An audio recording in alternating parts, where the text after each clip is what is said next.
Žinios lengvai. Remia Telia. Kviečiame klausyti žinių apie svarbiausius savaitės įvykius lengvai suprantama kalba. Lengvai suprantama kalba reikalinga žmonėms, kuriems yra sunku skaityti ar suprasti įprastus tekstus. Lietuvos Seimo narių rinkimai. Spalio 13 dieną vyko Lietuvos Seimo narių rinkimai. Šių rinkimų metu balsavo maždaug pusė lietuvių, kurie turėjo teisę balsuoti. Balsuoti galėjo ir lietuviai, kurie gyvena kitose pasaulio šalyse. Seimo rinkimuose dalyvavo daug politinių partijų. Vienoje partijoje yra žmonės, kurie tiki panašiomis vertybėmis. Šiuo metu jau yra išrinkta pusė Seimo narių. Kol kas šiuose Seimo rinkimuose daugiausiai balsų surinko Socialdemokratų partija. Dabar į Seimą išrinkta 18 žmonių iš šios partijos. Antroje vietoje yra Tėvynės sąjunga Lietuvos krikščionių demokratų partija. Dabar į Seimą išrinkta 17 žmonių iš šios partijos. Trečioje vietoje yra partija Nemuno aušra. Dabar į Seimą išrinkta 14 žmonių iš šios partijos. Ketvirtoje vietoje yra Demokratų sąjungos partija vardan Lietuvos. Dabar į Seimą išrinkti 8 žmonės iš šios partijos. Penktoje vietoje yra partija Liberalų sąjūdis. Dabar į Seimą išrinkti 7 žmonės iš šios partijos. O šeštoje vietoje liko Lietuvos valstiečių ir žaliųjų sąjungos partija. Dabar į Seimą išrinkti 6 žmonės iš šios partijos. Socialdemokratų partija surinko daugiausiai balsų, todėl jie gali nuspręsti, su kuo kartu norės dirbti. Socialdemokratai pasakė, kad dirbs kartu su Demokratų sąjungos partija vardan Lietuvos. Tačiau dar ne visi Seimo nariai yra išrinkti. Dar kartą balsuoti reikės spalio 27 dieną. Spalio 27 dieną bus renkami įvairių rajonų kandidatai. Tai reiškia, kad žmonės rinks narį, kuris atstovaus jų rajoną Seime. Pavyzdžiui, Žirmūnų rajoną. Tada bus išrinkti ir kiti Seimo nariai. Baltarusijos atakos. Šiuo metu Lietuva patiria įvairias kontrabandos atakas iš Baltarusijos. Kontrabanda yra veiksmas, kai kažkas stengiasi į kitą šalį įvežti draudžiamus dalykus, pavyzdžiui, ginklus, cigaretes ar narkotikus.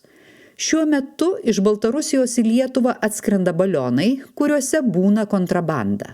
Pavyzdžiui, spalio 8 dieną iš Baltarusijos į Vilnių atskrido balionas, kuriame buvo baltarusiškos cigaretės. Lietuvos krašto apsaugos ministras Laurynas Kasčiūnas diskutuoja su specialistais, kaip Lietuvos pasieniečiai galėtų tokius balionus numušti.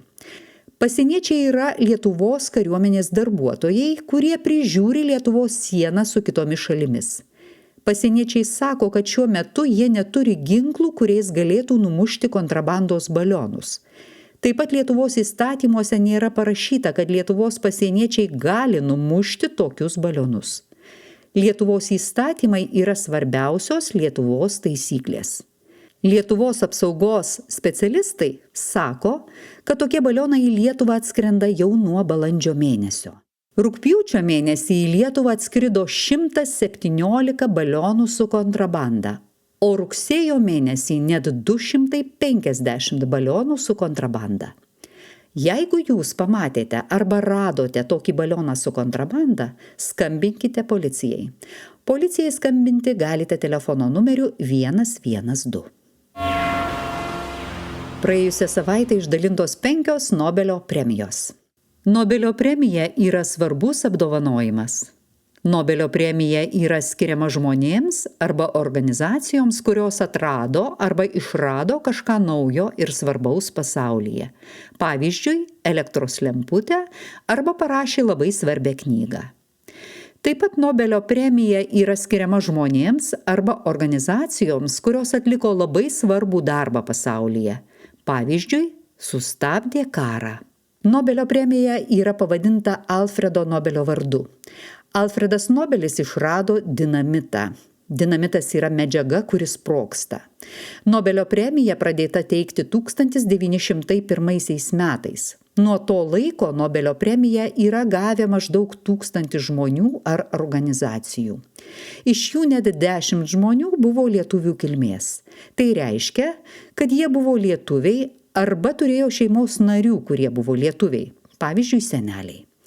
Nobelio premiją gali gauti skirtingų sričių atstovai, pavyzdžiui, medicinos atstovai, literatūros atstovai, pavyzdžiui, žmonės, kurie parašė svarbias knygas, fizikos atstovai, tai yra žmonės, kurie, pavyzdžiui, išrado naują dalyką. Šiais metais fizikos ir chemijos premijas gavo žmonės ar organizacijos, kurios dirbo su dirbtiniu intelektu. Dirbtinis intelektas yra kompiuteris, kuris mokosi galvoti kaip žmogus.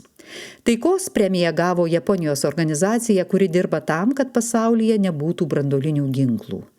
Branduolinis ginklas yra labai didelė bomba. Medicinos premiją gavo žmonės, kurie dirbo genetikos srityje. Genetika yra mokslas, kuris bando išsiaiškinti, kodėl žmonės iš savo tėvų paveldė, pavyzdžiui, mėlynas akis arba garbanotus plaukus. Šie žmonės bando sukurti naujus vaistus. Nepatogus kinas. Spalio 8 dieną prasidėjo kino filmų renginys Nepatogus kinas. Jis vyksta įvairių miestų kino teatruose – Vilniuje, Kaune, Klaipėdoje ir Šiauliuose. Taip pat jūs galite filmą nusipirkti ir žiūrėti per kompiuterį arba nueiti ir filmą žiūrėti bibliotekoje. Šiame renginyje galima pamatyti net 50 filmų, kurie pristato svarbias problemas, pavyzdžiui, karą, besikeičiančius orus pasaulyje, pavyzdžiui, tai, kad kai kuriuose pasaulio šalyse yra labai karšta, žmonių santykius, dirbtinį intelektą. Dirbtinis intelektas yra kompiuteris, kuris mokosi galvoti kaip žmogus. Jeigu norite sužinoti daugiau informacijos apie filmus, ją galite rasti internete. Daugiau informacijos galite rasti interneto puslapyje nepatoguskinas.lt.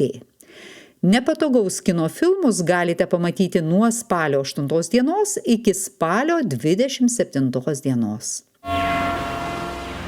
Daugiau informacijos lengvai suprantama kalba ieškokite puslapyje skaityklengvai.lt bei mūsų YouTube kanale Aklas pasimatymas. Žinias lengvai parengė Irma Jokštytė-Stanevičienė ir Miglė Baltrūnaitė. Vertino Inga Olševskytė, skaitė Lina Žaltauskaitė, garso režisierius Vytautas Petrošius. Žinias lengvai remia Telia.